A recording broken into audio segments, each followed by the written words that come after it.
An avoidant feels like they can't live up to the expectation you have of them or the expectation they have of themselves in relation to you, they will pull away.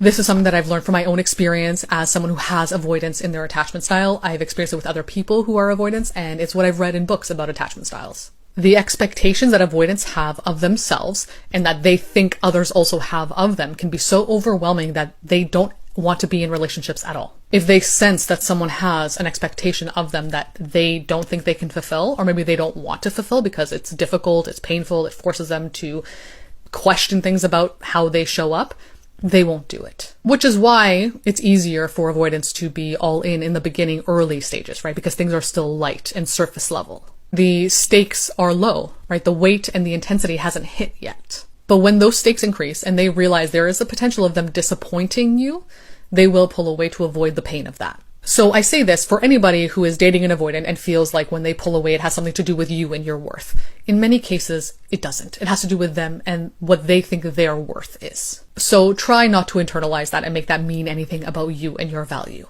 I know it's hard. I know it's painful. I know when you're receiving it, it can feel so intense and feel like it is this cold-hearted act against you. But when it comes to attachment styles, it's all coming from a place of childhood fear, right? It's the way we attach to children manifesting now as adults. Some people work through it and it's possible to work through that, and some people don't because they just can't or they don't want to experience the discomfort of it. Everybody is different.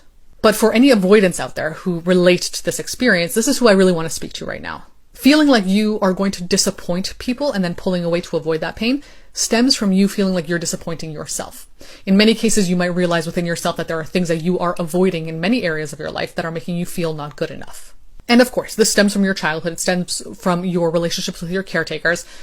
So it is not something that you can necessarily control or you did have the opportunity to control when you were younger. But you can change it now that you're older, right? You can look at your behaviors and patterns and push through that discomfort. Risk the vulnerability. Risk disappointing someone and letting them decide if you are someone that they want to be with, rather than deciding for them that they don't want you in their life and pulling away anyway, because you're not giving anybody the opportunity then to see if this will work. And while sometimes it might feel like the kinder thing to do, to pull away, to avoid, disappointing them, to let them find someone better than you, it's really not kind at all because you're not respecting them. You're not respecting their decision to be in your life, whether or not you think you deserve it. And of course, this involves a lot of vulnerability work. So it's not going to happen overnight. It's about practice. It's about repetition.